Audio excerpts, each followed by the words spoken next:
Up next, help, I was appointed a public administrator. Now what? County Administrators Amanda, Steve, Cher, and Karen will join us from around Missouri in this presentation. They'll explain the process of appointments of public administrators and share guidance for people for whom a public administrator is appointed. Please join me in welcoming Amanda, Steve, Cher, and Karen to Real Voices, Real Choices. Good afternoon. This is Steve Farmer, Jefferson County Public Administrator. I will be leading off the Missouri Association of Public Administrators presentation today for the Real Voices, Real Choices Conference. We appreciate you letting us present. The name of our presentation is Help, I was appointed a public administrator. Now what? Helping me with this presentation today will be our Mapa President, Amanda Huffman. She is the Morgan County Public Administrator. We also have Cher Caudel, the Montauk County Public Administrator, and Karen Digh-Allen, the Callaway County Public Administrator.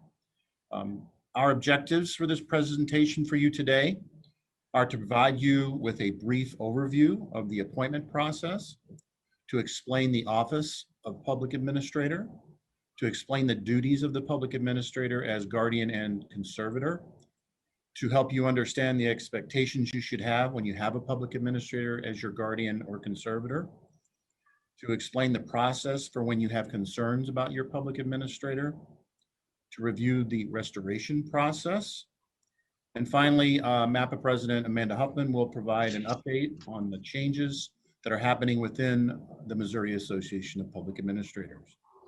And with that, I will turn this presentation over to Cher Caudel. Thank you. Good afternoon. Thank you, Steve.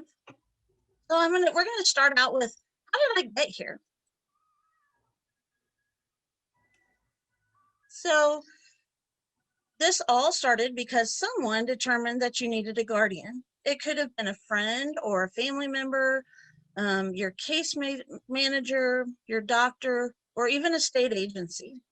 Once they thought that you needed a guardian, they then scheduled an appointment with a medical provider for you, and that medical provider did their assessment of you and determined that you could no longer make safe or sound decisions about yourself and or your property, and that you were at risk for improper influence or fraud.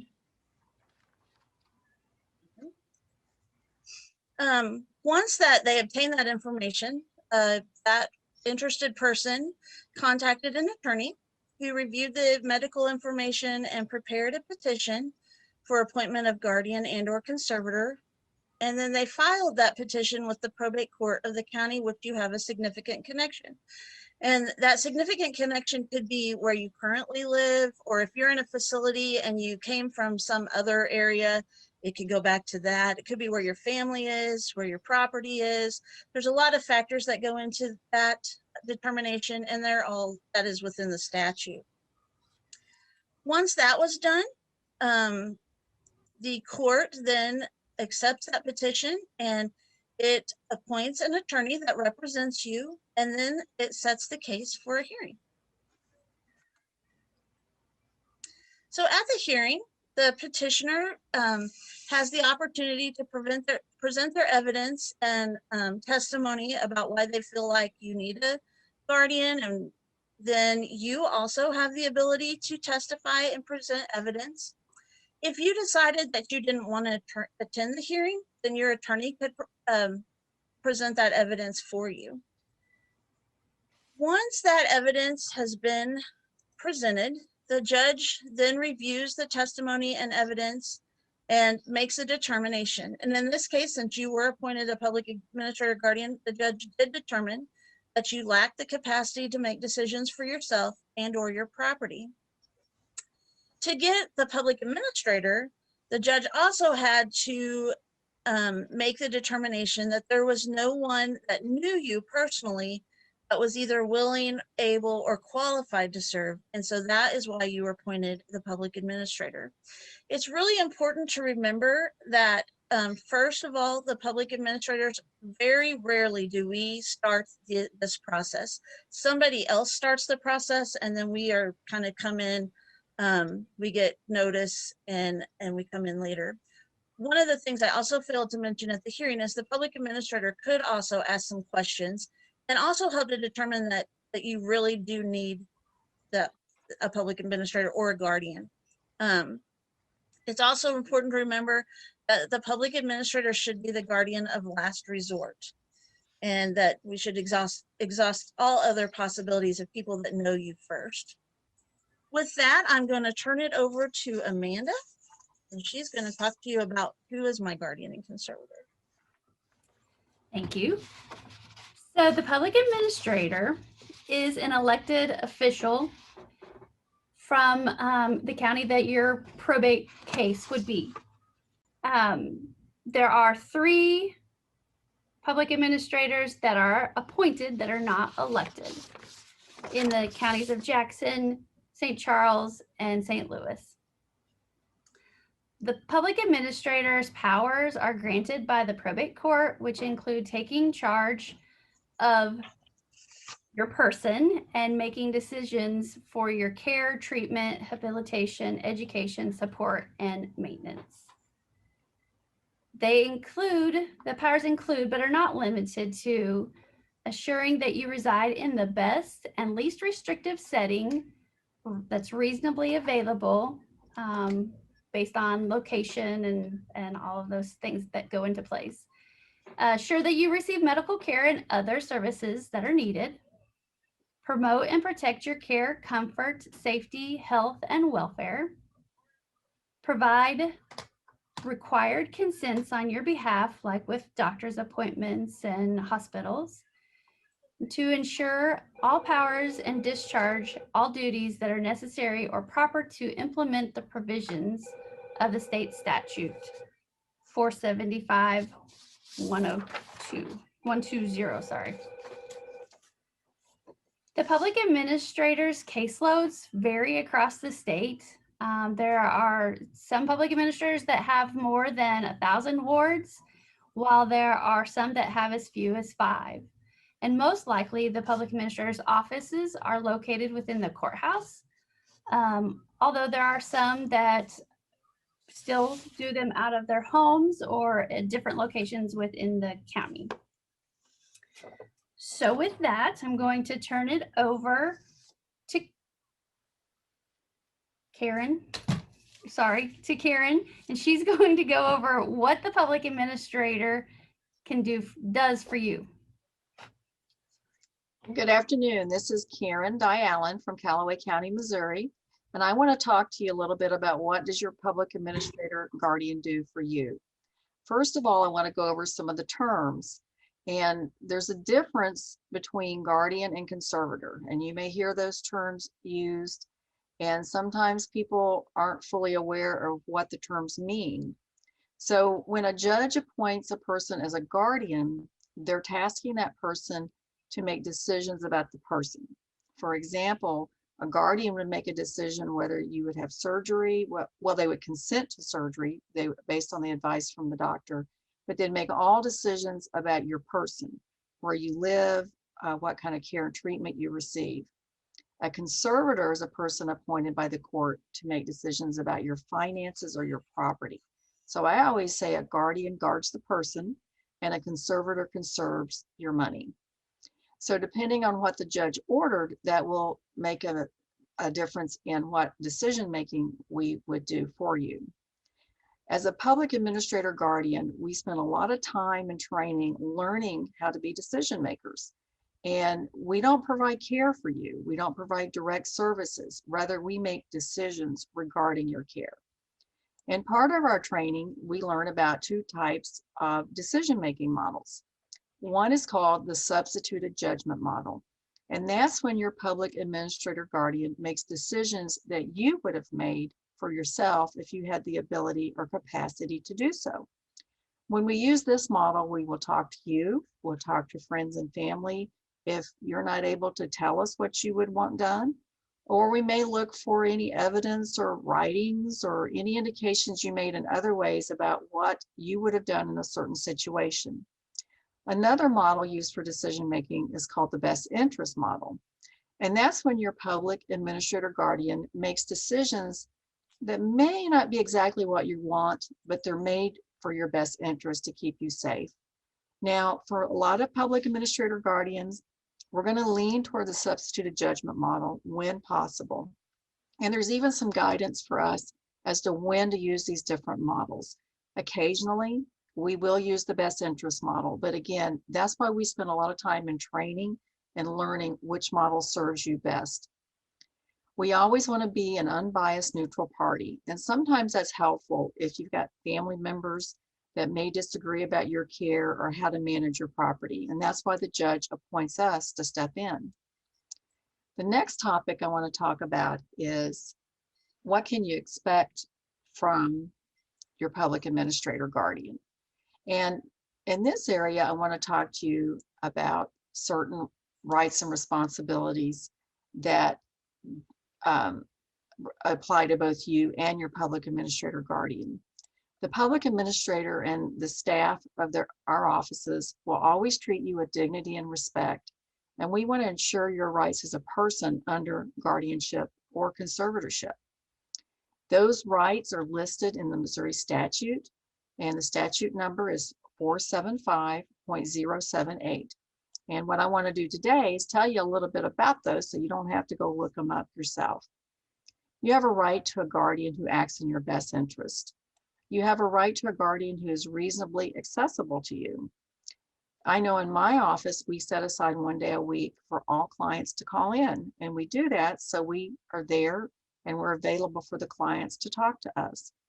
You have a right to communicate freely and privately with your family, friends, or other persons other than your guardian. Sometimes those rights may be limited, but that's only when it's necessary to protect you. You have a right, either through your representative or legal counsel, to bring an action related to your guardianship. This includes the right to file a petition saying that you were denied a right under the guardianship code, or even the right to ask for a termination of your guardianship. You can always ask to be restored. And in my office, our judge always allows the clients to write her directly. So different areas may be different in the state, but again, a good resource would be your caseworker and your guardian who can tell you what avenue to take in your county to access the court. You have a right to the least restrictive form of guardianship assistance. And to determine that, we're going to look at your limitations, your personal needs, and your preferences. And it is our job to make sure you make the most decisions possible for you. You have a right to be restored to capacity at the earliest possible time. And again, I touched on that a little before when I talked about in my county, the judge lets people write her directly. You have a right to get information from the court that describes your rights, including rights you might seek by petitioning the court. So again, your guardian and your caseworker can help you seek that information. But again, you're also able to contact agencies that are available throughout the state to help you determine those rights. And finally, you have the right to participate in any healthcare decision-making that regards you. We are all tasked with the responsibility, again, to talk to you and to see what it is you would like done. Public administrators are professionals. Our staff are professionals. We're not substitute family. We're not here to substitute for family relationships. And that's why we want you to still have, to the best extent possible, a good relationship with your family and friends. Because we have large caseloads in some parts of the county, a lot of us have deputies. In my office, we have 2 deputies, and they have a caseload of people they work with. Now, we all share information, and we all make sure that we're aware of things going on with our various clients. But again, in my office and many offices, there's a deputy that has the same power and authority that we have, and that's granted by the probate court. We also, throughout the state, might have certain days or systems to enable us to make sure we're available for clients. Like I said, in my office, we have a certain day. In other offices, the public administrator may divide up the clients and ask that some call on Mondays and some call on Wednesdays. Finally, it's always important to remember that we're county offices. Our budget comes from the citizens that pay taxes in our county. The county revenue pays for our budget and it pays for our travel expenses. In my office, we have individuals that live in 18 to 20 counties at any given time. That is the norm across Missouri for public administrator offices. So sometimes we're limited on how often we can actually get in the car and travel, especially if it involves overnight travel. So a lot of us have tried to use Zoom, WebEx, and even FaceTime so we can see our clients more often and still keep within our budgets. And with that, I will turn it over to, I believe it is Steve, to talk about what do I do if I have concerns about my public administrator. Actually, I'm going to do that. Okay, sorry, Cher. Turn over to Cher. Okay. So yes, we're going to talk about what to do when you have concerns. We all know that in any relationship, both individuals rarely, there's always times that they see things differently. And that is having a guardian and a public administrative guardian, that there's no exception to that rule. There are going to be times that you don't understand why the public administrator makes the decision that they do. So if you have concerns about the decision that the public administrator makes, the first thing that we would advise you to do is to contact your public administrator.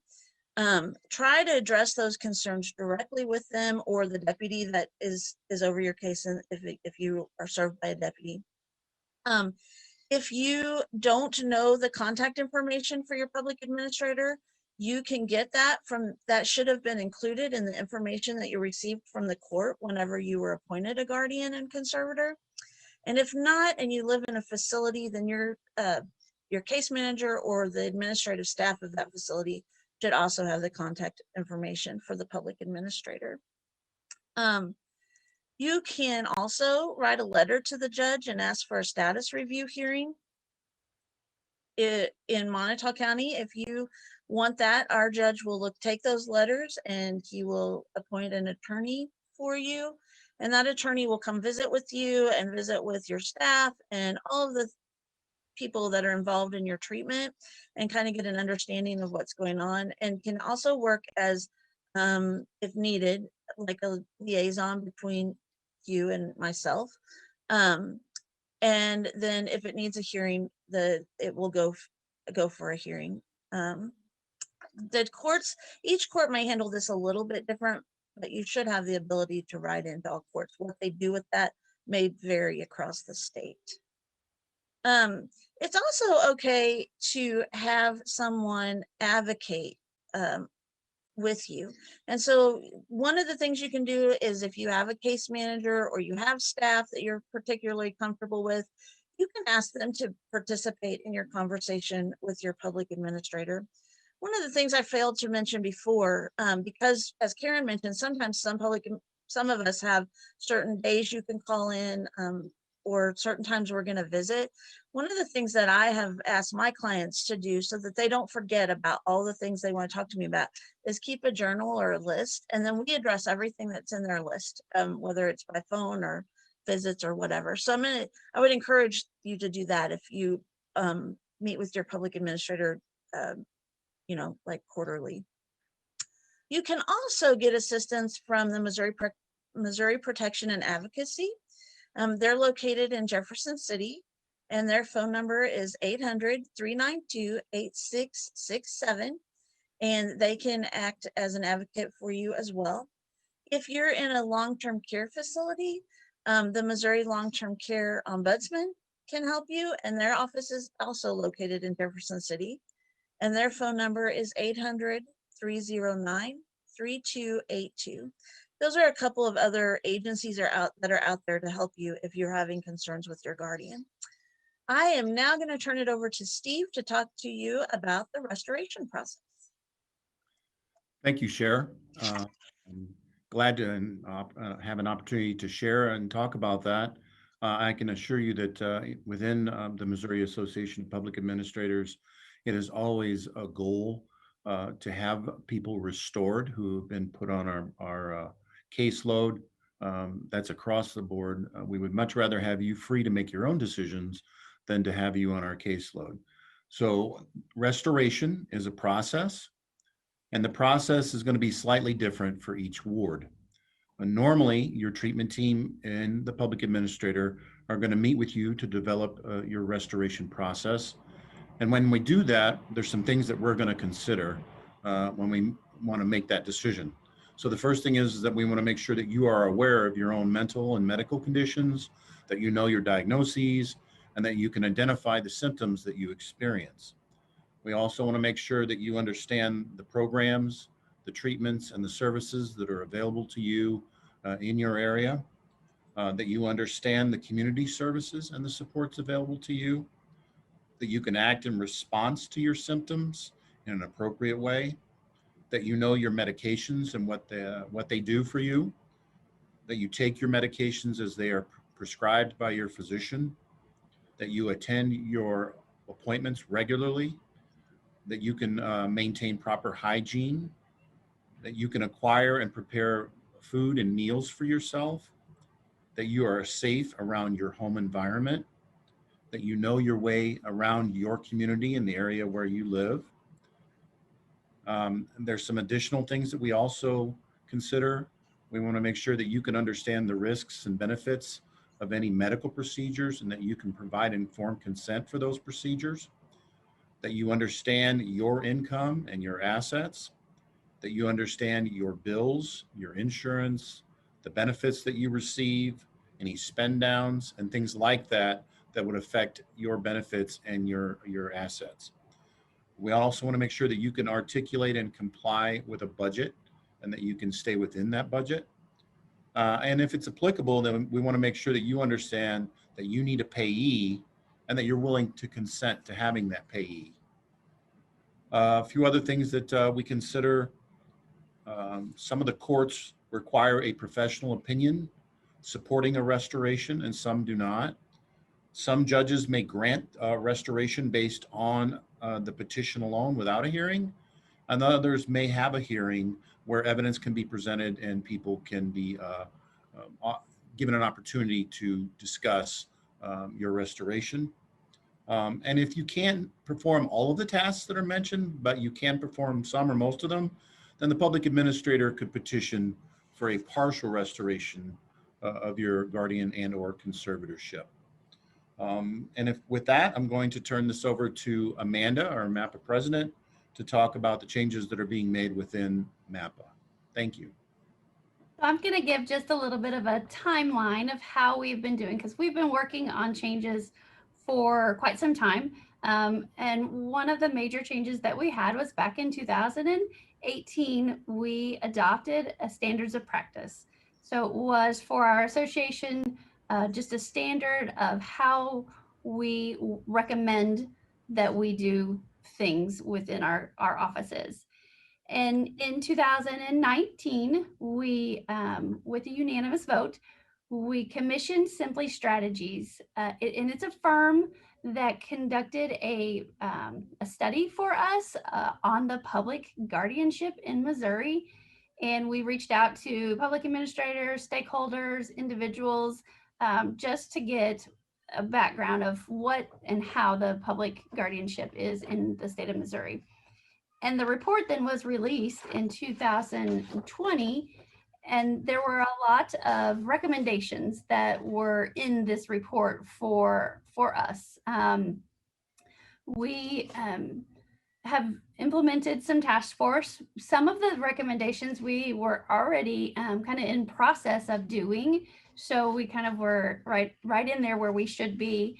And so one of the task force that what they're working on currently is caseloads. So having a method to figuring out how caseloads, so they call them like weighing our caseloads. So some individuals that are 20 that we maybe have on our load can consume us a lot. We have a lot to do with them. And then there are your elderly maybe that are in the nursing home that we oversee, their decisions and their finances, but they're very simple, very easy to take care of. And so those two are different weights. And so we wanted to determine how we count those.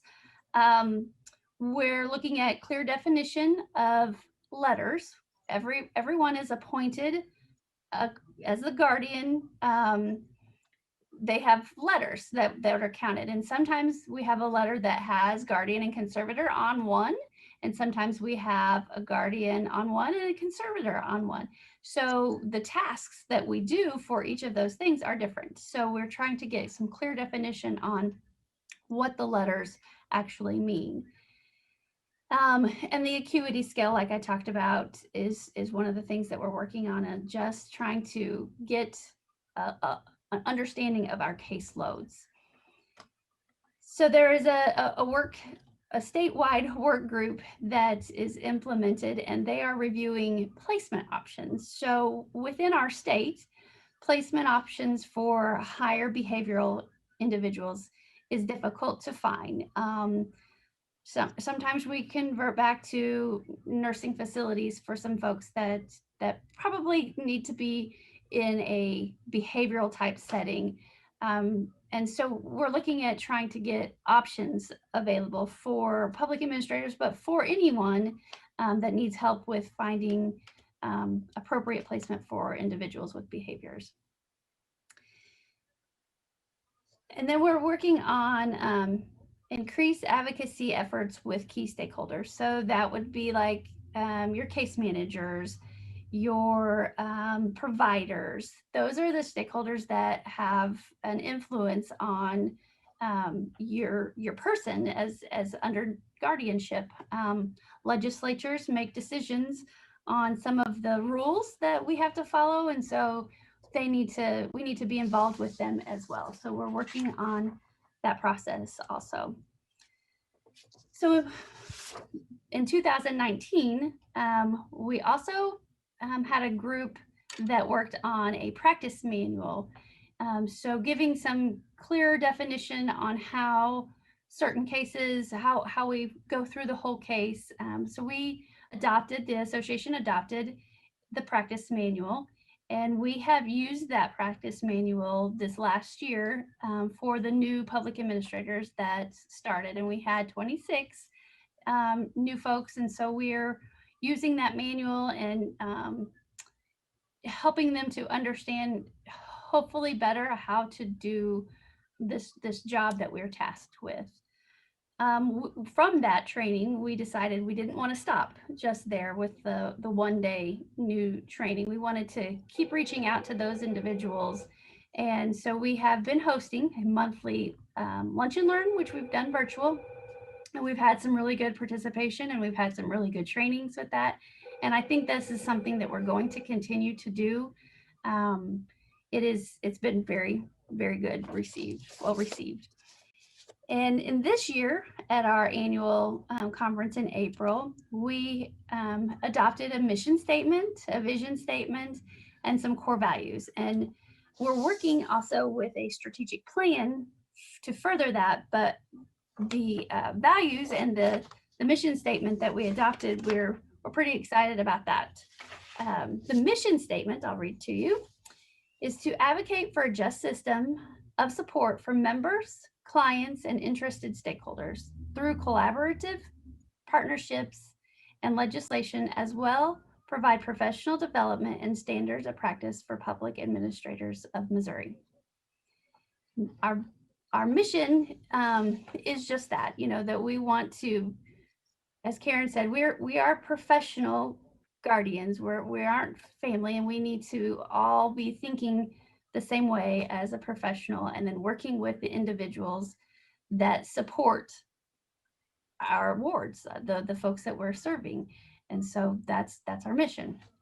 And our vision statement is to inspire professionalism in guardianship.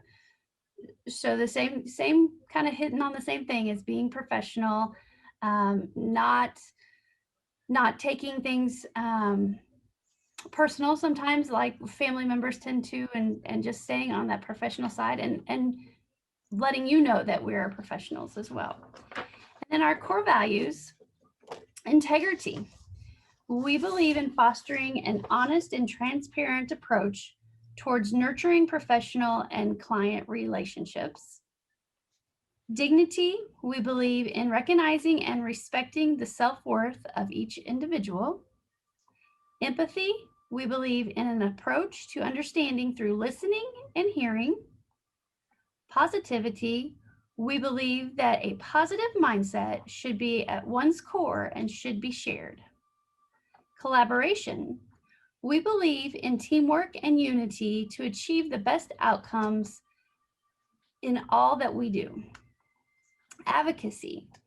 We believe that educating and influencing public policy for the welfare of our clients is our responsibility. And legacy. We believe that knowing and remembering the work of our predecessors is important when moving forward. We believe in leaving our offices and association better than we were given by others. So those are our core values that we feel like we should work every day for you, the wards, and for our offices as professionals. So I'm going to open this up now to questions, and I want to thank everybody for sticking with us. A little bit of a long slideshow and lots of good information, though. One other thing I just want to add is that if you do, after this, if you do have additional questions, we do have a website, and I should have put that on the slide, but it's mapainfo.org. And you can go there and you can find the contact number for Amanda.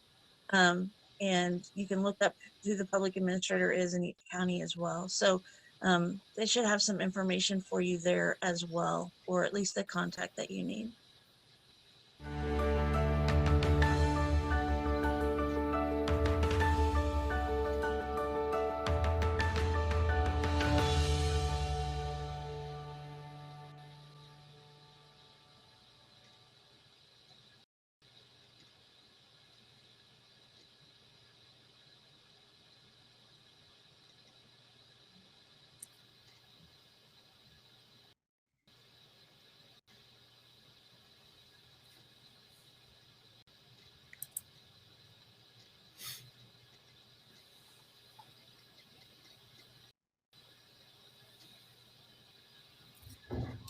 We have a question.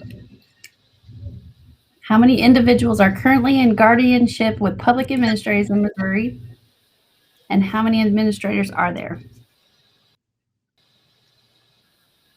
So there's 115 public administrators in the state, one for each county and then one for the city of St. Louis. As far as the total number of individuals that are under guardianship across the state, I am not really too sure about that one. And I think we've tried seeking out that information to know our numbers versus private guardianships and the public guardianships. We are not labeled currently with the OSCA and the way the court reports. So we haven't gotten those numbers down, and it's forever changing. You know, we remove wards as we restore them, or the process that we have to take. And then we also, get new ones, daily. So the numbers are always changing. It's a lot, I believe. It's a lot. What's the next? In my county, we have about roughly 300 people in Jefferson County. So then the next question I see, it sounds challenging that this is an elected position. What happens if you're not reelected? How would you best use your skills and experience? So we have had some really good public administrators that didn't win their elections back, which is on our end as an association is kind of, it's a disappointing thing. It's sad, but it's part of politics, unfortunately, where you could be doing a good job, but that doesn't necessarily mean that you're going to stay because it's the county that elects you. And we've had a couple that did, Karen, what is that Debbie did? She went on to do some. Well, we had two public administrators before they retired who started the Missouri Guardianship Alliance in Northwest Missouri. And when they retired from being public administrator, they devoted some more time. And the Missouri Guardianship Alliance is a support group for family member guardians. They have a website. So some public administrators use that energy and expertise to do things like that. So other people usually gravitate to sometimes what they did before they were public administrator, but the skills and the expertise that you gain could be used in a variety of areas. Some people go to work on direct care. They may return to, like I said, their previous profession. So one of the questions before it leaves my screen was the self-advocates getting, I guess, being on the table or at the table with the guardians. I might have to try to scroll down to see exactly what it said. At the table about some of their decisions about their own lives instead of the professionals.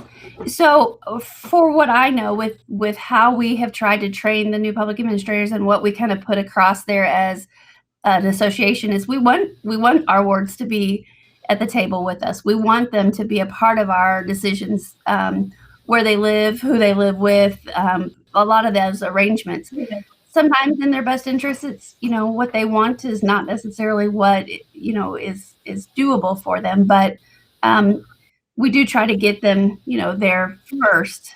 And maybe your question is kind of like the one here further along about the supported decision making. And I'll touch on that just a little bit by saying, and here I'm doing all the talking, guys, that supported decision making should be before guardianship. We come after. We are appointed by the courts. The process has already started. Somebody's already gone through the motions of getting the doctors on board that they needed a guardian. So the supported decision making should happen prior to guardianship so that they aren't under guardianship, because guardianship does remove their rights. So so that hits both of those things. We do try to use them or allow them to have that decision making within the processes of guardianship, but the supported decision making process or the system that's set up, that should be before guardianship's even happening. They should be having that support before they've gone to court for a guardian. Okay, I'm just going to chime in just a little bit, because I'll do a form of supported decision making under guardianship. We may not call it that, but just as she was saying, whenever we talk with the ward about what they want, we try to incorporate that whenever we're making decisions. So I do think that it is there, but if you're wanting a true supported decision maker, then that should be before the guardianship. Yeah, and I wanted to point out that there's a number of us that participate in the supported decision-making consortium that is a statewide group led by the UMKC Institute of Human Development. And so we're part of that group and are learning as we go, and we're hoping to relate to them how guardianship works. The Missouri law was changed several years back, and the law is now very explicit that guardianship is the last resort, that everything else possible has been tried. And when we say we want supported decision-making before guardianship, we want the courts hopefully to recognize that that's an option to be used before guardianship. So that's one reason we make that statement, because we do want the courts to be aware of that it exists in Missouri. And we're all very hopeful that as the consortium proceeds, that supported decision-making will be used more often here in the state of Missouri. Yeah, I agree with that. Absolutely. And that's something we have been really pushing and trying to bring to the fore. We've been, as an association, making sure that we bring this to the other decision makers in our community who are considering guardianship. We've told them, hey, you need to look at other options before you consider filing or petitioning for guardianship. You want to do what's in the best interest of that person first before you take it to that level.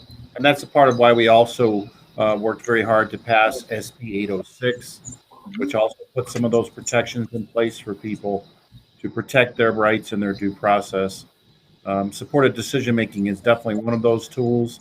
And this is the other reason why we're even presenting at Real Voices, Real Choices as well, is so that we can put all of this information out for people so that they're aware of it and that they can utilize it. You can also utilize that through other agencies that are assistive. Missouri Protection and Advocacy is one of them. Mo Wings, there are other groups and other self-advocacy groups that you can work with.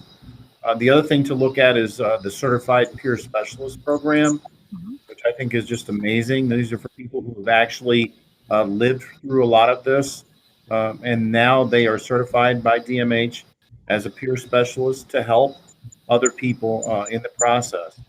And I'd like to see that pushed more as well. I agree. Amanda, I was going to talk about, there's a question there, how do you check in on a person? If I can touch on that. So the thing that I want to point out is, as a guardian, we don't provide direct services. Most of our clients have caseworkers or case managers, or they're living in a facility. So we depend heavily on those caseworkers and case managers to do their job and to provide those direct services. With COVID, we've all had to become very creative, and we're using Zoom, WebEx, FaceTime. At the beginning of COVID, sometimes we were just having to use phone calls because we weren't quite adept at using everything quite yet. But over the past year, I think we're going to see a change. We developed some skills and using the electronics means.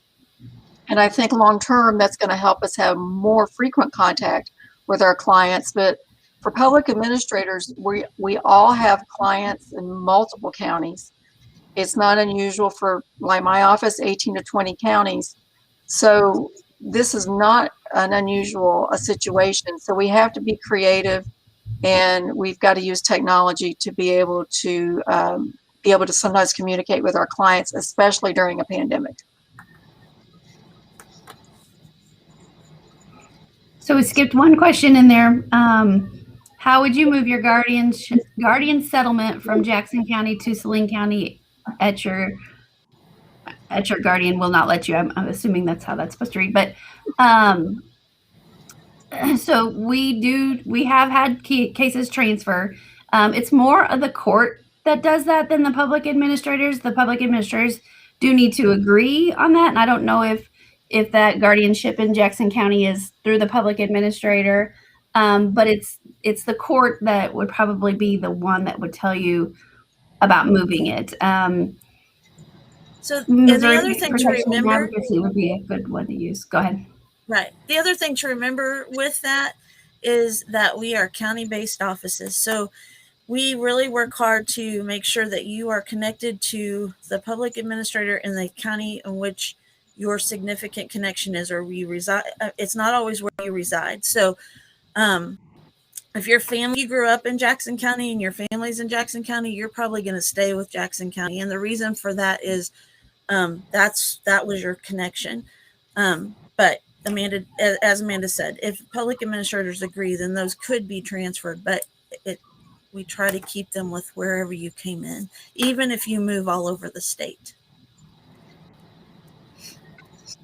And I know for me, I had a couple gentlemen that were in ISLs in my county and had been for 15 years, I think. And so they wanted, the public administrator in their county wanted it to be moved to me because I saw them at the workshop weekly, and so they just knew that I would have a better connection, a little more oversight that way. And so they wanted it to be moved in, and they're really good still. So it was something that we agreed upon, but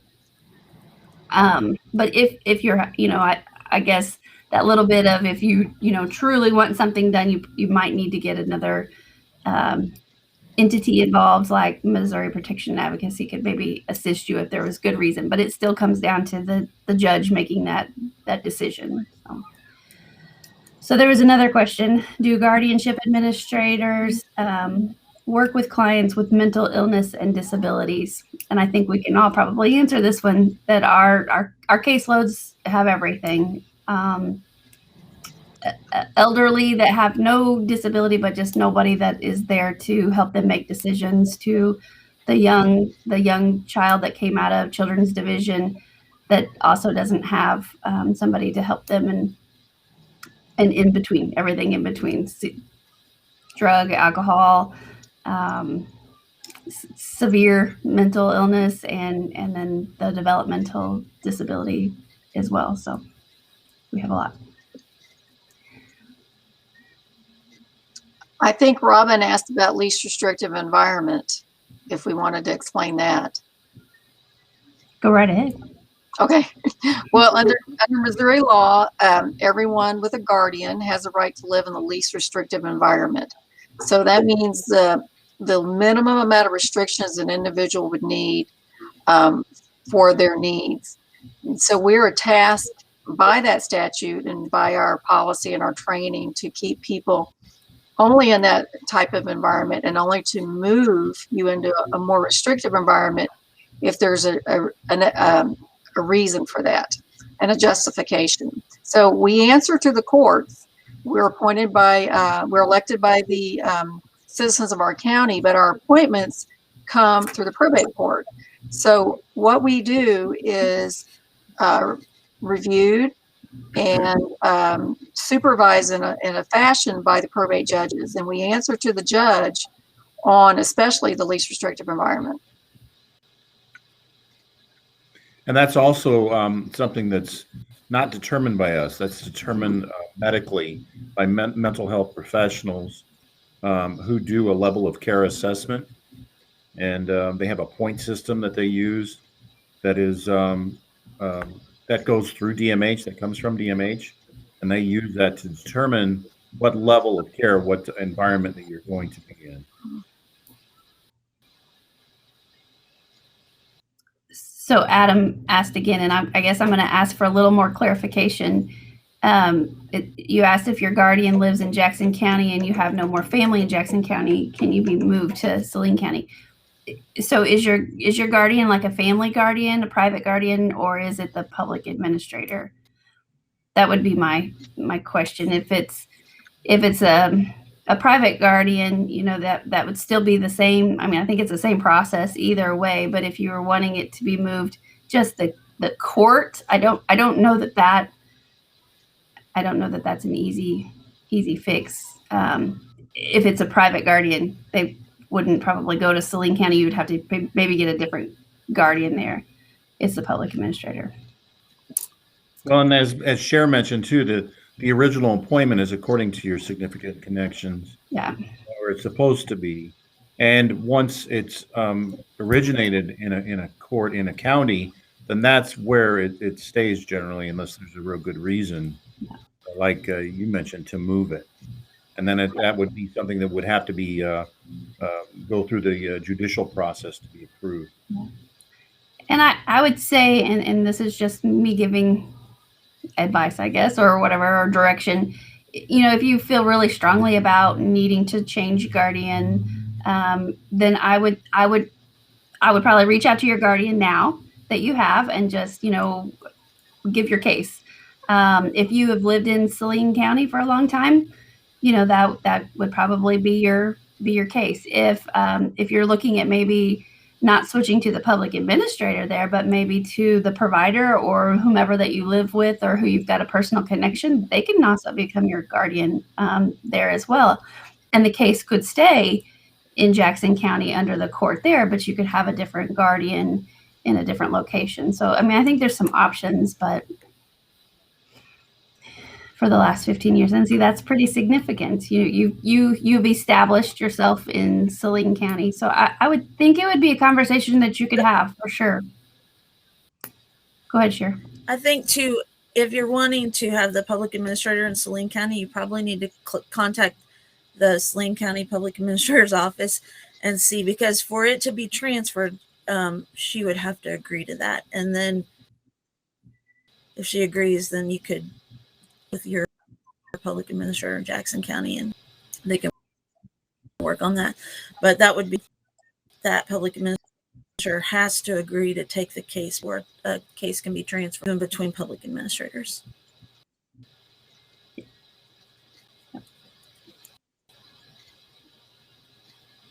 I think we got all the questions.